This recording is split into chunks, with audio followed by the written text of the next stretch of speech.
اجازت ہے عمر میں نے اپنا مکان دیتا نہ یہاں پر نہ قیمت لو نہ بدل حضرت عمر خلیفہ تھے امیر المومنین یہ کہا کہ دینا پڑے تو فوراً نے کہا اچھا ہمارے اور آپ کے اپنے درمیان میں کوئی حکم کھڑا تھا ردوہ الی اللہ و رسولہ ان کے ذہن میں کوئی جب اختلاف ہو جائے حکم قرار دو.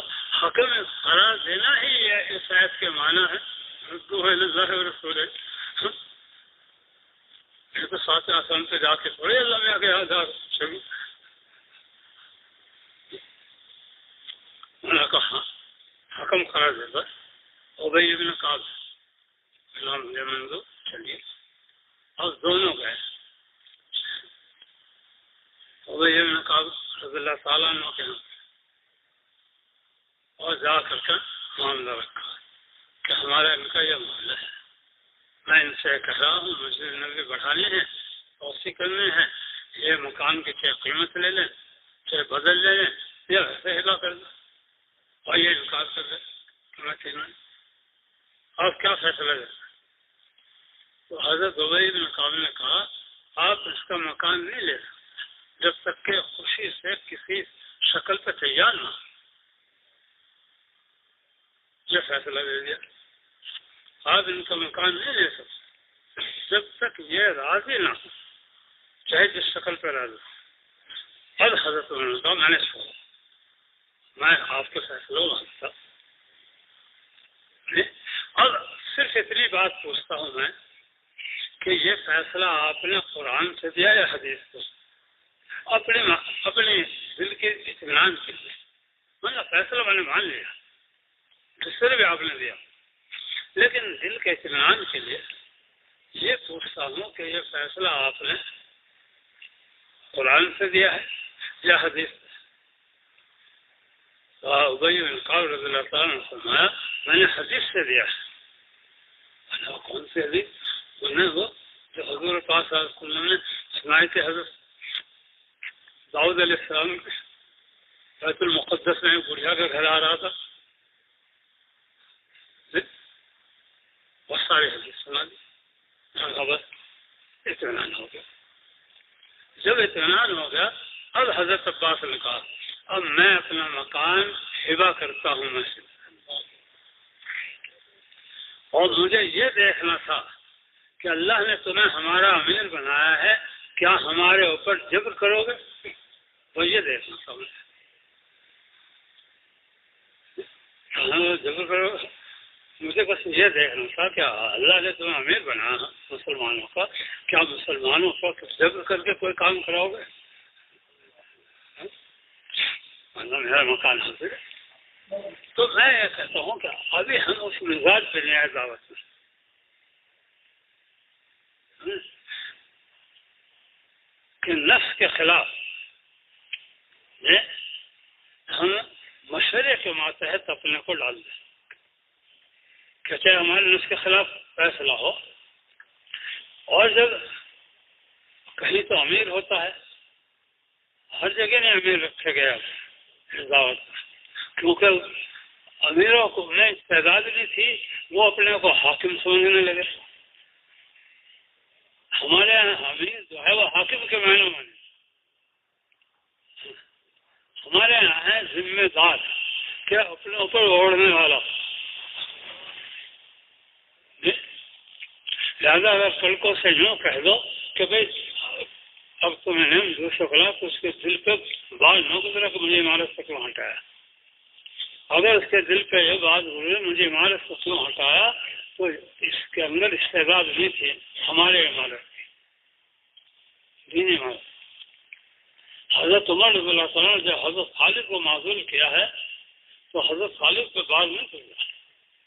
انہوں نے کہا جیسے میں نے امیر بن کر کے کام کیا ہے ایک فرد اور سپاہی بن کے اسی طرح سے کام کیا اس سے زیادہ کیا کیا کیونکہ ان میں استعداد تھی. ہم عمارت کو عزت سمجھتے ہیں اور وہ عمارت کو اپنے اوپر ایک بوجھ اور ایک ثقل اور ایک بار سمجھتے ہیں. اس لیے ہمارے اندر عمارت کی تعداد نہیں ہے، اسی لیے ہر جگہ شورا بنایا جا رہا ہے، اور شورا میں ایک آدمی فیصلہ نہ کرے، کبھی ایک کو وہ کرے، کبھی وہ کرے، کبھی وہ کرے، کبھی وہ. جتنے شورا والے ہیں ہر ایک کا نمبر آ جائے، رائے دے دیں اور ہر ایک کا نمبر ہوگا بھائی آج فیصلہ یہ کرے گا، اور آج فیصلہ یہ کریں گے، آج فیصلہ یہ کریں گے، آج فیصلہ یہ. اس سے سب کے دل جڑے رہیں گے، کسی پہ بھی گرانے نہیں ہونے گی، اور دلوں کا جوڑ مشرے سے ہو، بغیر مشورے کے دلوں کا جوڑ نہیں ہونے کا. اس لیے مشورے کو ایک بڑی اہمیت ہے، بڑی اہمیت. اور عبادت کی تعداد ہے، اور یہ ہر زمانے میں رہا.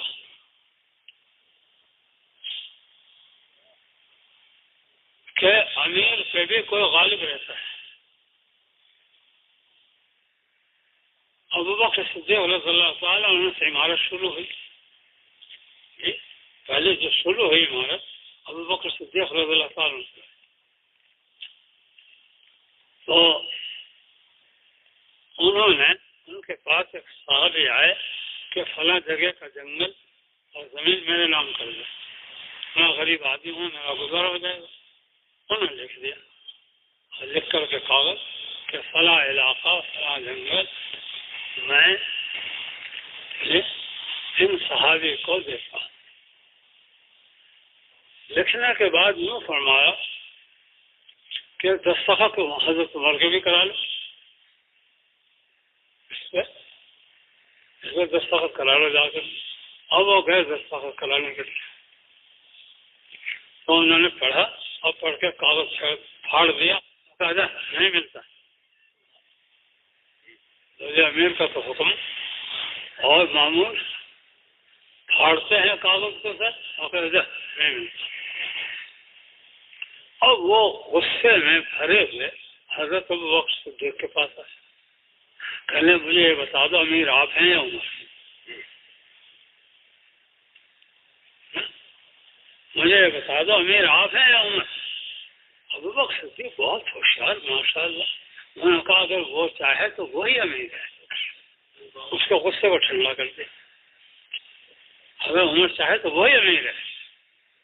ہاں زیادہ جب اس نے انکار کر دیا دستخط کرنے سے تو نئی طرف سے بھی انکار. اب حضرت عمر پہنچ گئے اور وہ بیٹھا ہوا ہے. کہنے آپ یہ بتائیے مجھے یہ جو زمین آپ نے ان کے نام کی ہے یہ آپ کی ذاتی تھی، اپنی ملک تھی؟ انہوں نے عام مسلمانوں کی تھی یا نہیں؟ آپ نے عام مسلمانوں سے پوچھ لیا؟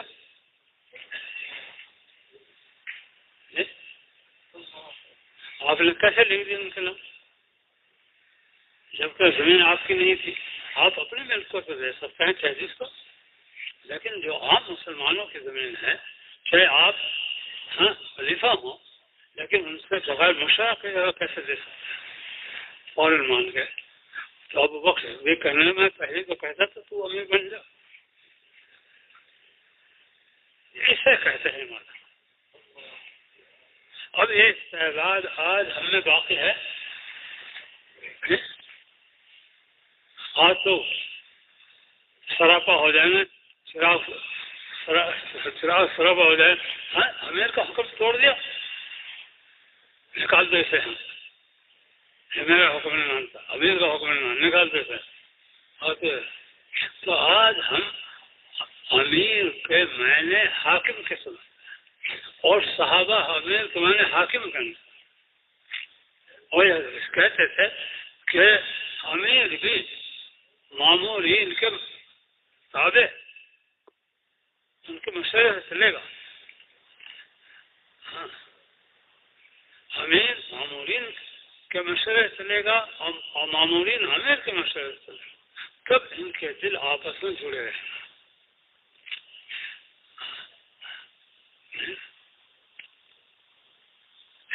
بات یہ ہے کہ دعوت دینے کی ابھی ہمیں اصول نہیں آئے،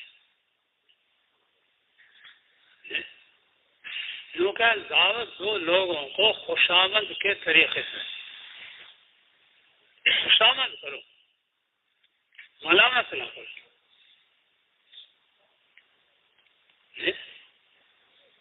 کیونکہ کھڑے ہو کے بھی جو دعوت دو خوشامدانہ طریقے سے سمجھاؤ، ان کے اوپر ملامت کرتے ہوئے اور ان کے عیوب بیان کرتے ہوئے نہیں،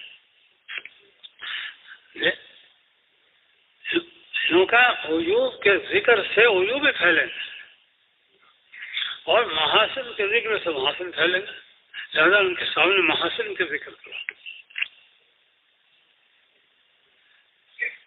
اور فرمایا کہ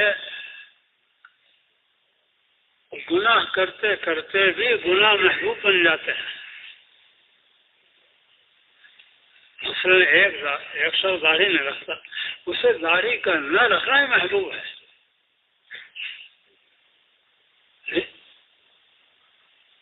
ایک شخص شراب پیتا ہے تو شراب کا پینا ہی محبوب بنا ہوا ہے، زنا کرنا ہی محبوب بنا ہوا ہے۔ اب اگر تم اس کے سامنے لعنت ملامت کرو گے شراب پر اور زنا پر، تو کوئی اپنے محبوب پر حملہ چاہتا ہے کہ میرے محبوب پر حملہ کرے؟ یہ مولانا الیاس صاحب رحمۃ اللہ علیہ وسلم، کوئی نہیں چاہتا کہ میرے محبوب پر کوئی حملہ کرے، لہٰذا اس کی تدبیر کیا ہے؟ کیونکہ اس سے بہتر محبوب لاؤ اس کے سامنے تاکہ وہ اپنے محبوب کو بھول جائے، اپنے محبوب کو بھول جائے، اس سے بہتر محبوب۔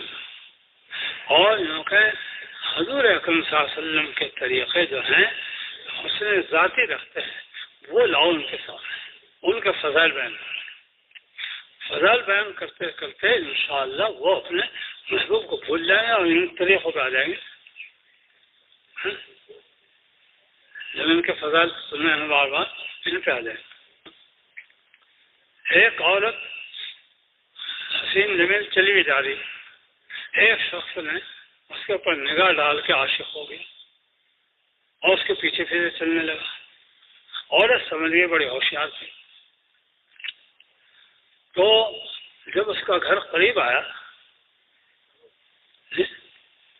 تو اس نے کہا میری بہن پیچھے آ رہی ہو، میرے سے زیادہ حسن جمیل ہے، اور وہ پیچھے لوٹا اور یہ جلدی سے اپنے گھر میں جا کر تالا لگا لیا۔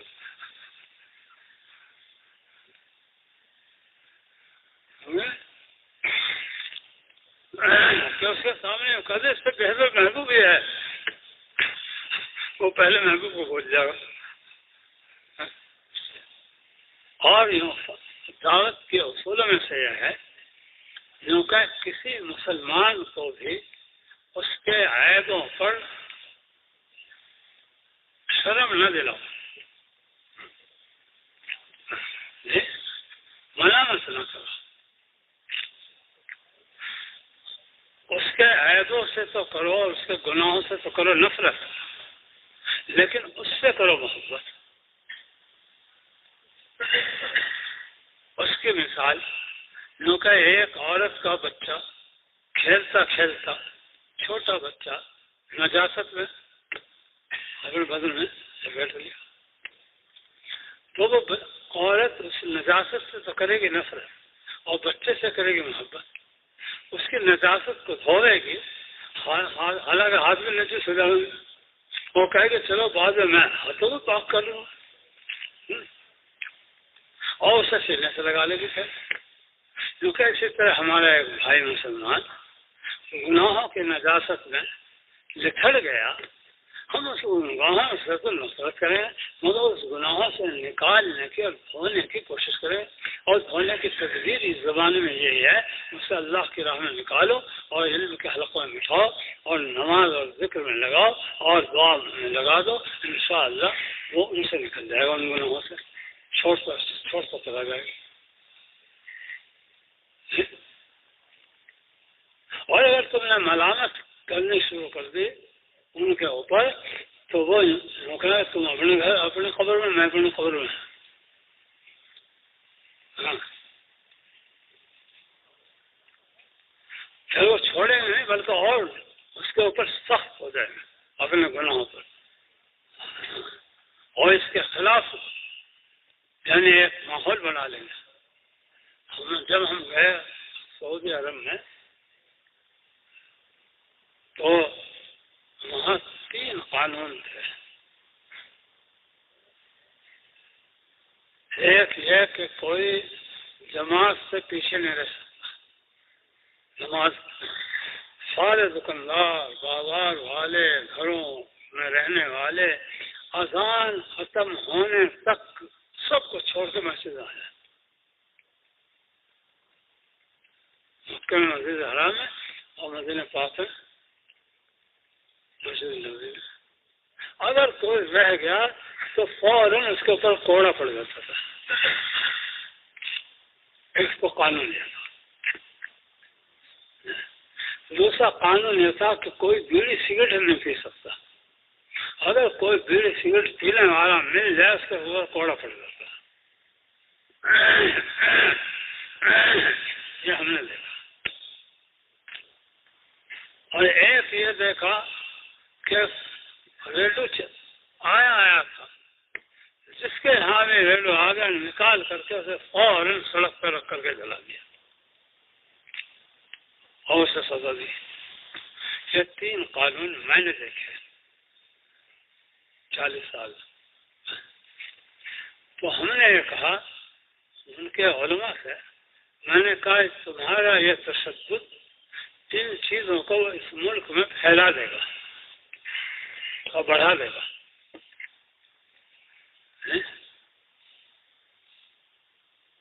تم دیکھ لینا تمہارا یہ طریقہ جو جبرن کا ہے یہ کم نہیں کرے گا، بڑھا دے گا.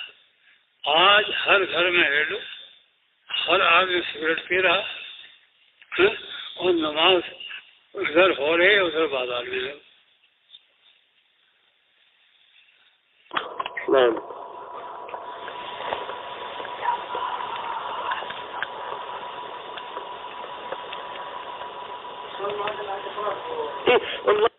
مولانا صاحب رحمۃ اللہ علیہ سے ایک بات سنی اور وہ حضرت حسن رضی اللہ تعالیٰ عنہ سے بیان کیا کرتے تھے کہ اس وقت زمانہ جو ہے وہ ترغیب سے چلانے کا ہے،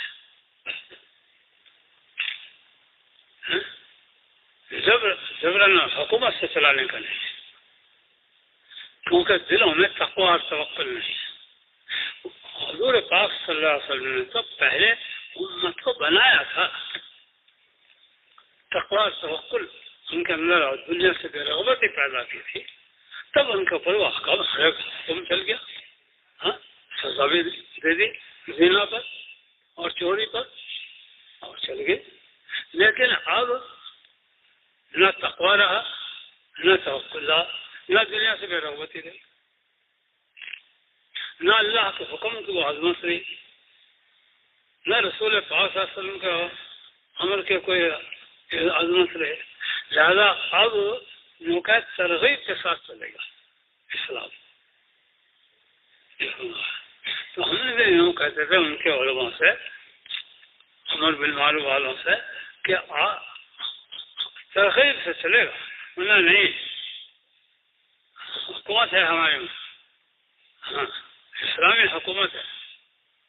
میں نے دیکھ لیا کہ تم اپنی اسلامی حکومت کی طرح اسے روک سکے گی.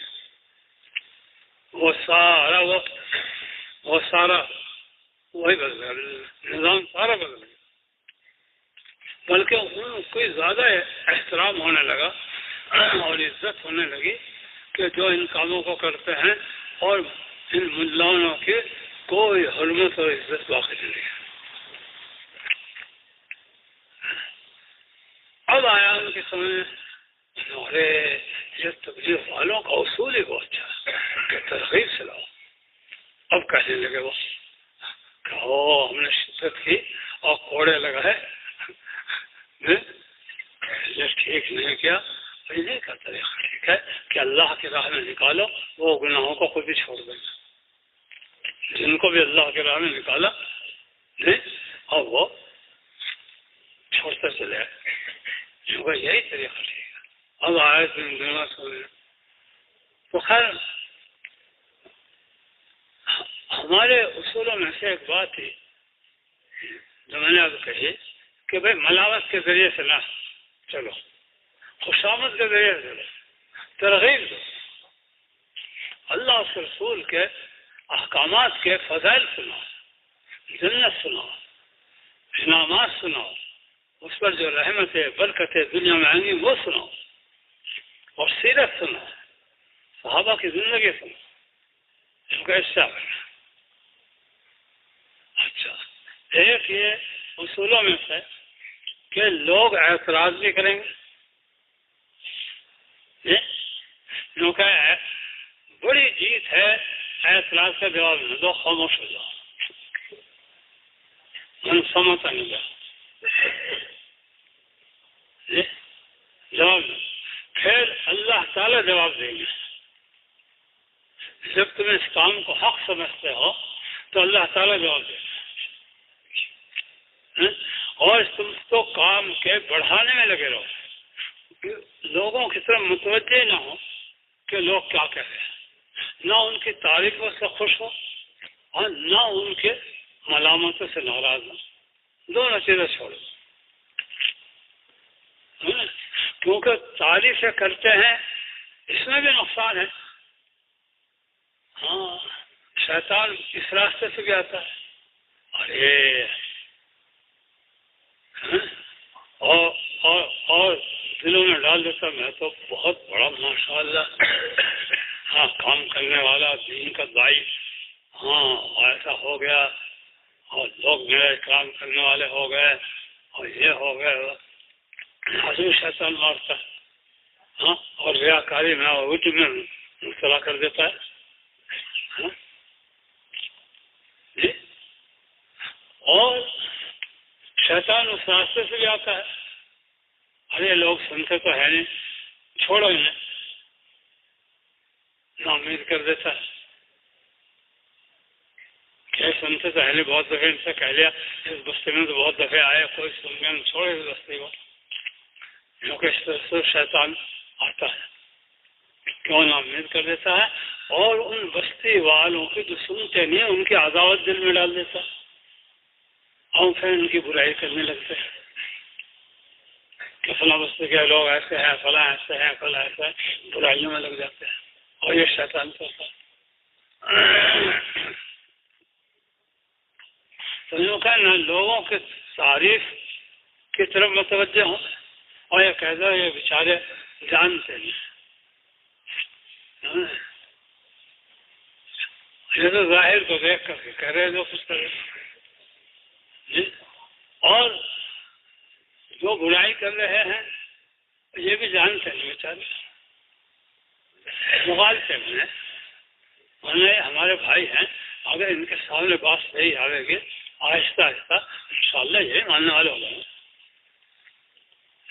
کیونکہ جس کے دل میں کچھ ذرا سی بھی فضولت ہوتی ہے وہ اس کی بات نہیں ماننے کا چاہے حق ہو، لہذا اس کا طریقہ یہ ہے کیونکہ اس کے کسی دوست کے ذریعے سے پہنچاؤ بات، دوست کے ذریعے سے سنے گا تو مان لے گا، اور جسے مخالف سن رہا ہے اس کے منہ سے سنے گا تو نہیں ماننے، یہ انسان کی بھی فطرت ہے، لہذا وسیلے وہ ذرائع تلاش کرو کہ بھئی یہ بات میرے منہ سے تو نہیں سننے کا اور ماننے کا، لہذا کوئی ایسا ہو جس کی بات یہ سننے کو تیار ہو اور رغبت سے سن لیں، تو جو کہ ہم کسی سے قبیلہ خاطر نہ ہو، چاہے وہ ہماری بات کتنی رد کر رہا ہو، ناراض نہ ہو، اور یہ نہ دل میں آئے کہ یہ نہیں ماننے کا، اور منوانے والے اللہ تعالیٰ ہیں، پتہ نہیں کم منوائیں گے، ان کے ہاں ہر ایک کا ایک وقت مقرر ہے۔ ایک اصول یہ ہے کہ اگر کوئی اپنی غلطی بتائے تو اس کی غلطی کو رد نہ کرنا. بعض کیونکہ ہم سے بعض ان پڑھ ہیں، ہم حدیث ایسے بیان کر دیں گے غلط، واقعہ ایسا بیان کر دیں گے غلط جس کا کہیں کتابوں میں ثبوت نہیں. اور کیوں بیان کریں؟ یا تو کسی وائس سے سنا ہوا ہے اور یا کسی ایسی کتاب میں دیکھا ہوا ہے جو غیر معتبر. کیونکہ ایسے بھی تو ہیں الف لیلہ کتابیں شیخ عبد القادر جیلانی رحمۃ اللہ علیہ کے جو واقعات نقل کیے ہیں بعض کتابوں میں، وہ پہنچا دیا کہیں سے کہیں. ہاں کہ ایک بڑھیا کی روح، بڑھیا کے بچے کی روح نکال کر ملک الموت لے جا رہے تھے. بڑھیا رونے لگی اور شیخ عبد القادر جیلانی کے پاس گئی کہ میرا ایک ہی بچہ تھا، وہ بھی گیا. اب اڑ کر کے جو گیا رستے میں پکڑ لیا ملک الموت کو اور کہا کہ دیکھ بڑھیا کے بچے کی روح چھوڑ دو. میں نہیں چھوڑ سکتا، قادر کا حکم ہے، میں بھی قادر. اور یوں کا مارا جو ہاتھ وہ جتنے روحیں زمین میں تھے ساری گر گئی اور سارے لوٹ. اب ایسے کا قصہ جو ہم نے پڑھے کتابوں میں. ہاں ویسے نہیں میں کہہ رہا. تو ہمارے ساتھی بھی بیچارے ہاں بعض یوں نہیں دیکھتا کہ کوئی قصہ صحیح ہے غلط ہے. جیسے کہ ایک قصہ بیان کرتے تھے کہ نوح علیہ السلام کی کشتی میں لوگوں نے بہانہ کرنا شروع کر دیا اور کشتی بھر دی کافروں نے. تو یوں کہیں ایک کافر کہیں اس میں گر گیا، وہ جو گرا اسے خارش کی بیماری تھی، وہ خارش کی بیماری جاتی رہی. تو پھر یوں کہ انہیں لوگوں نے اللہ نے سب کو خارش لگا دی، آ کر کے وہ اپنے بدن کو مل مل کر کے فرش سے پاک کر دی. اور یہ خود سے ہم نے تو میں نے کہیں سنا پڑھے نہ سنے، پتہ نہیں کہاں سے سنا ہوگا اس نے کہاں سے. ایک دفعہ میں وادی فاطمہ میں بیان کر رہا مکہ مکرمہ کے قریب، تو ایک مصری عالم میں زہد کی آیت وہ کیا زہد کی حدیثیں پڑھ دی میں نے، کن فی دنیا کا ان کا غریب و عابر رسول. تو وہ کھڑے ہوئے میرے بیان کے بعد کہنے لگے زیادہ انہیں زہد کی رغبت نہیں دلانی چاہیے، انہیں خوب دنیا کی کمانے کی ہاں اور خوب عیش و آرام کی رغبت دلانا چاہیے. اور حدیث میں آیا ارے میں وہ حدیث کو ہمیں بھی نہیں معلوم آج تک. حضرت کیا عیمن لدنیا کا کانک تعیش ابدا وعیمن لآخرت کا کانک تموت غدا.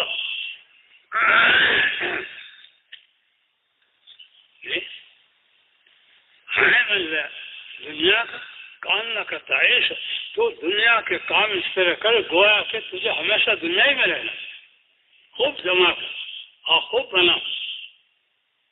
ہاں اور آخرت کا کام اس طرح کر گویا کہ تجھے کلی کو مرنا ہے. تو میں نے عرض کیا، میں نے کہا حضرت سے کون سی کتاب میں ہے یہ حدیث؟ کیونکہ میں تو تلاش کر چکا، اوروں سے بھی سنی دی ہے، مجھے تو کہیں ملی نہیں، اور بھی علماء سے پوچھا ان سے بھی نہیں ملی. کہنے ساری کتابیں کوئی علماء نے پڑھ تھوڑی لی، تمہارے علماء ہے. میں خاموش ہو گیا، میں نے کہا کوئی بحث تھوڑی کرنی. پھر میں نے کہا اگر یہ حدیث بھی ہو یا کسی کا قول مقولہ بھی ہو، میں نے کہا اس کے معنی میں بیان کرتا ہوں، وہ سنیے ذرا. ہاں اور پھر اندازہ لگائیے اور وہ قرآن کے اور دوسرے صحیح حدیثوں کے مطابق ہوں گے وہ معنی، اور یہ جو معنی آپ نے لیے ہیں یہ خلاف ہے. کرو بیان. میں نے کہا عین اللہ دنیا کا کام نہ کرتا ہے شعبہ، یہ کہہ رہے ہیں کہ تو دنیا کے کام کرنے میں جلدی نہ کر، ڈھیل دے. آج نہیں کرتا کل کو کر لوں، پرسوں کر لوں، 1 سال کے بعد کر لوں، 2 سال کے بعد 3 سال، ہم ہل اس میں جلدی کی ضرورت نہیں.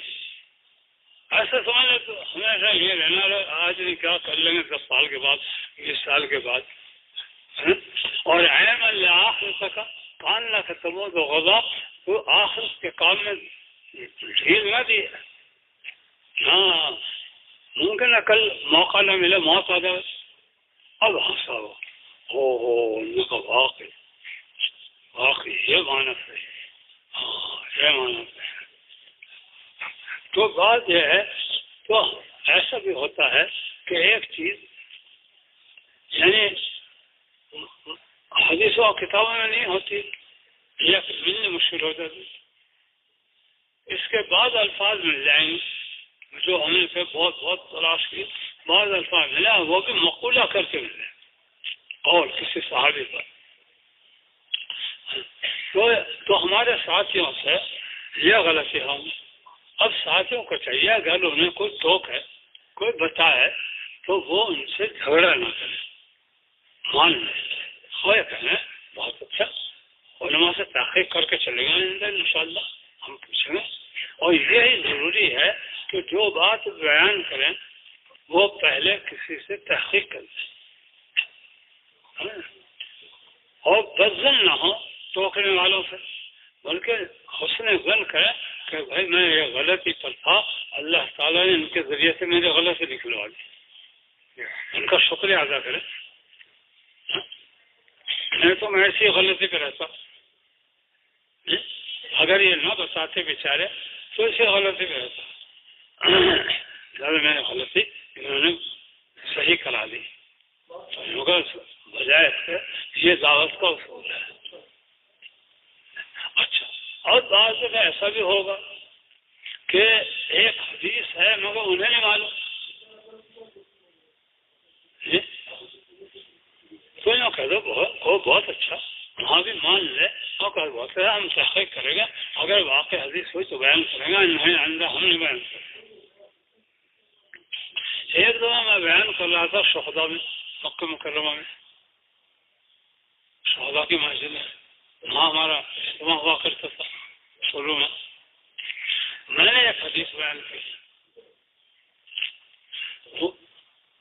وہ حدیث بنائے یعنی یہ کہ حضور پاک صلی اللہ علیہ وسلم فرماتے ہیں کہ بعض آدمی مجھ سے مانگنے کے لیے آتے ہیں، سوال کرنے کے لیے آتے ہیں اور میں انہیں دے دیتا ہوں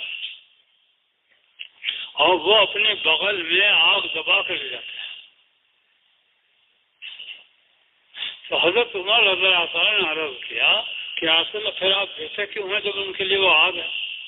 آپ نے فرمایا کہ مانگنے سے وہ باز نہیں آتے اور بخل سے اللہ نے مجھے منع کیا. سوال کرنے سے وہ باز نہیں آتے اور بخل سے مجھے منع کیا. یہ میں نے بیان کیا. تو ایک صاحب نے کہا یہ حدیث میں ہو سکتی ہے، یہ حدیث میں ہو سکتی. حضور پاک صلی اللہ علیہ وسلم اپنے امتی کو آگ دیں، یہ عقلی دلیل ان کی.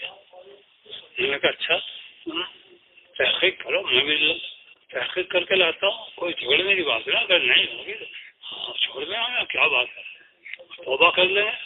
ہاں بھائی غلطی بیان کی اس میں توبہ کرتے ہیں.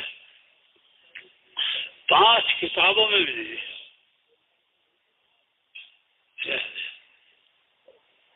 ترمذی میں ملی اور بحقی میں ملی، اور 5 کتاب مجھے اس وقت یاد ہے، میں 5 کتابوں سے نکال کر کے لایا. اور ہمارا ان کا وعدہ ہوا تھا کہ بھائی اتنے دن میں ہاں تم نے تحقیق کر کے ہونے کا. اب وہ بھی تحقیق کرتا ہے، انہوں نے کہا ہاں مل گئی. انہوں نے بھی کہا میں نے تحقیق کی اور بعض علماء سے پوچھا اس کا ہاں حدیث کہ اس سے آج ایک پتہ چلا کہ تم جو عقل میں لایا سے رد کر لیتے ہو، چاہے نبی کی بات ہو، حالانکہ تمہیں رد نہیں کرنا چاہیے، تو یوں کہنا چاہیے تھا زیادہ سے زیادہ کہ بھائی یہ حدیث جو بیان کی ہے ہمیں اس میں ذرا کچھ تردد ہو رہا ہے، ذرا ہم بھی تحقیق کر رہے ہیں، تم بھی تحقیق کرو، یہ کہنا چاہیے تھا، نہ کہ حدیث نہیں ہے۔ بالکل انکار کر دینا گویا کہ اس کے معنی یہ ہے کہ آپ یوں سمجھتے ہیں کہ ساری حدیثوں کو میں جانتا ہوں۔ بہت سی حدیث ہے، 52 کتابیں ہیں حدیثوں کی، اور ساری 52 تم نے حفظ کر رکھی۔ تو بعض دفعہ ایسا بھی ہوتا ہے کہ حدیث ہوتی ہے مگر انہیں معلوم نہیں، جیسے یہ حدیث انکم علی بینۃ من ربکم، میں پڑھتا ہوں، کتاب موجود مگر صحیح کی کتابوں میں نہیں، اور زیادہ سے زیادہ جو علم ہوتا ہے اس زمانے میں ہمارا صحیح کی کتابوں کا ہوتا ہے، نہ بیہقی، نہ دارقطنی، نہ ابن شیبہ، نہ کنز العمال اور کتابوں کا ہوتا ہے، نہ رزین۔ تو خیر، لیکن اصول ہمارا یہ ہے کہ کوئی کہے تو اس وقت اسے مان لو، ایسا بہت اچھا بھائی، ہم تحقیق کریں گے انشاءاللہ، اپنے علماء سے پوچھیں گے، اگر ہوئی تو کریں گے بیان آئندہ، اور نہیں تو توبہ کریں گے اور بیان نہیں کریں گے۔ یہ اصول ہے، اور ان ٹوکنے والوں کو اپنا محسن سمجھے کہ اصلاح انہیں سے ہو رہی میرے نفس کی، اگر نہ ٹوکے تو اصلاح نہیں ہوتی۔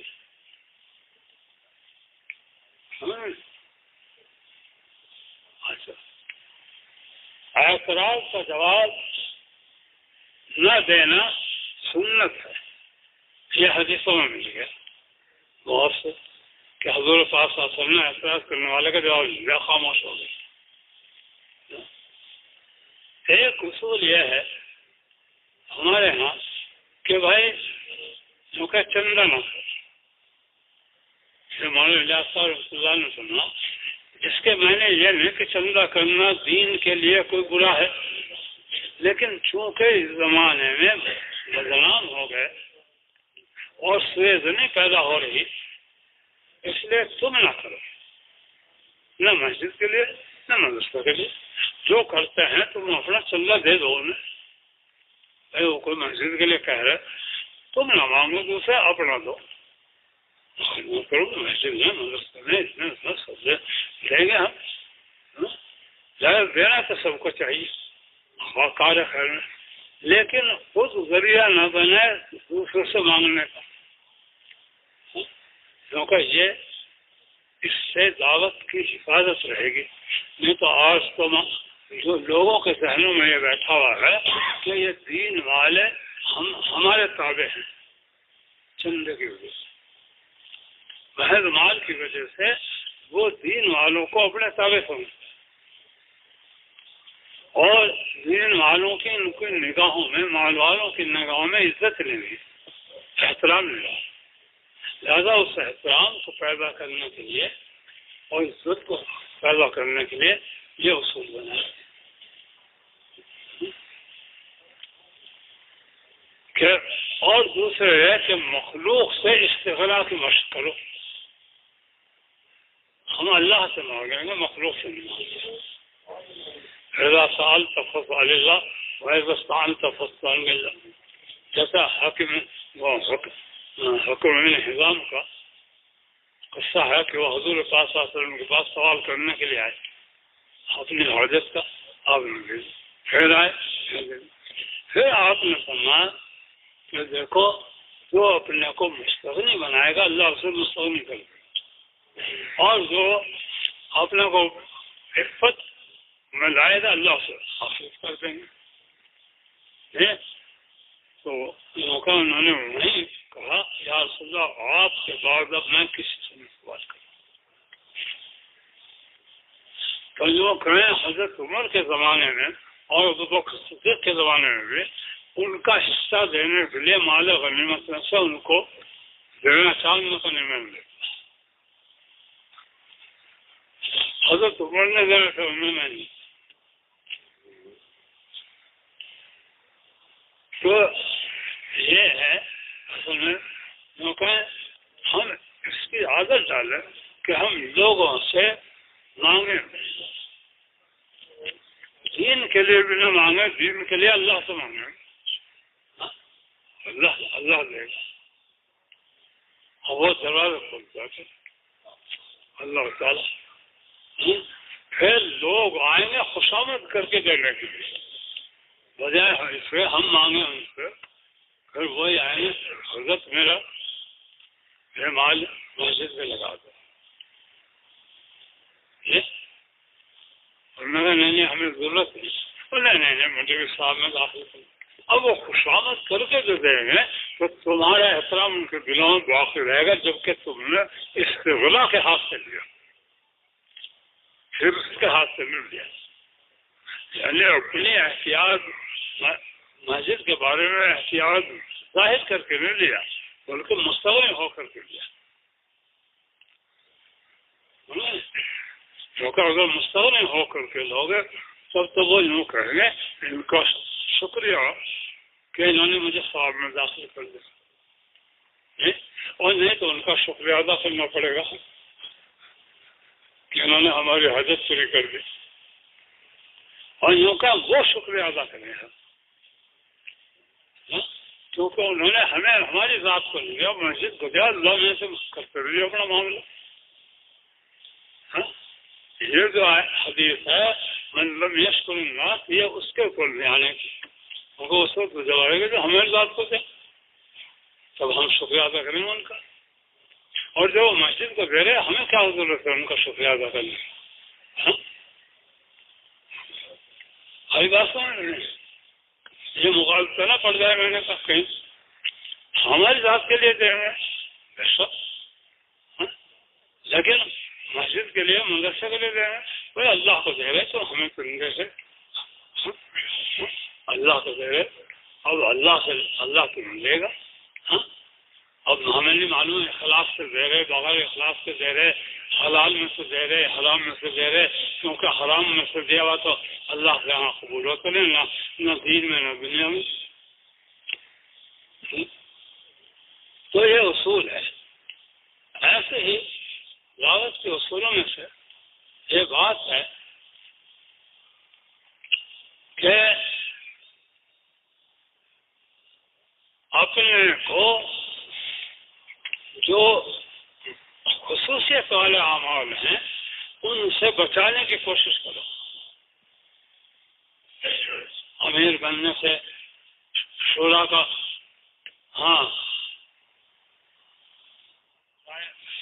والا بننے سے کہ مجھے شورا کے لیا جائے, شورا میں لیا جائے, خصوصی چیزوں میں جو کہ یہ رغبت دل سے ہٹاؤ کہ مجھے امیر بنا جائے, مجھے شورا میں لیا جائے, اور مجھے خصوصی دسترخوان پہ لیا جائے, اور مجھے خصوصی سواری میں چلایا جائے, مجھے خصوصی کیونکہ اس رغبت کو نہیں ہٹاؤ. یہ دنیا کی طلب ہے. دنیا طلبی یہی کہ عزت آتا ہے. مجھے خصوصی میں داخل کیا جائے, خصوصی گشت میں بھیجا جائے, کیونکہ اپنے کو ان چیزوں سے اپنی رغبت سے نکالو. پھر جو اہل شورا کریں اس سے کرنا, اپنی رغبت سے نہ کرو. جیسے کہ ایک حدیث میں آتا ہے جو عمارت چاہتا ہے ہم اس کو آرگینٹلی بنائیں گے. جو عمارت کا طالب ہے ہم اسے ملنے میں, اور ایک جگہ بنا بھی دی. ایک قوم کا سردار اسلام لایا اور اس نے کہا کہ مجھے میری قوم کے اوپر امیر بنا دیجیے, نہ آپ کو اپنے قوم کے اوپر امیر. تو وہ اس کا حال دیکھا کہ قوم اس سے جڑی ہوئی ہے اور اس کے ذریعے سے قوم اسلام میں آ جائے اور چلے گی آگے. تو وہ حالات ہوتے ہیں. تو میں عرض کر رہا کہ ہمارے اصولوں میں سے ایک یہ بھی ہے کہ اپنے کو جن چیزوں میں عزت، ہاں رفعت، بلندی کا وہ ہوتا ہو، ان سے اب بچنے کی کوشش کرو. تو بھائی ہم تو عام طریقے سے کام کرنے والوں میں سے ہیں، جس سے جو بھی کام ہم سے لیا جائے ہر کام ہم کریں، اور اپنے شان یہ نہ سمجھے کہ یہ کام میری شان کے خلاف ہے. اگر جھاڑو دینے پہ لگا دے، جھاڑو دینے پہ لگ جائے، بیت الخلاء صاف کرنے پہ لگا دے، اسی پہ لگ جائے. ابوبکر صدیق کے بڑھیا کے یہاں جا کر کے سارے کام کر کے آتے تھے، اور بکریوں کے، دوسروں کی بکریوں کو دودھ دھوتے تھے. کیونکہ یہ عمومی کام جو ہیں یہ اللہ تعالیٰ کے ہاں تواضع کی وجہ سے بلندی لائے، تواضع والے کام ہیں. لہذا ہمیں کام کرنے میں کیونکہ ہر کام کے لیے ہمیں تیار رہنا چاہیے.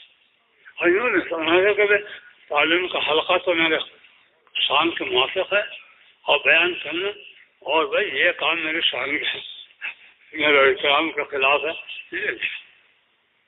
سارے دین کے جتنے بھی کام ہیں سب ہمارے لیے، اور انہیں سب میں ہماری ضرورت ہونی چاہیے. بس. اور ایک دعوت کے اصولوں میں سے جو ہے وہ مشکل ہے.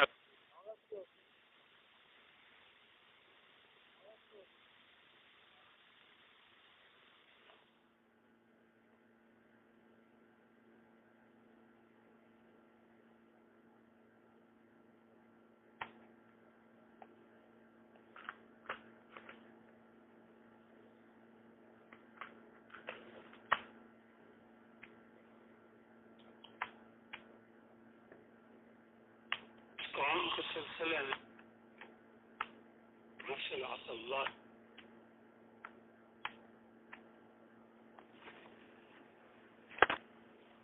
أبلغ بلغ المنزلة ألا إن صلعة الله غالية ألا إن صلعة الله الجنة، وكما قال النبي عليه الصلاة والسلام.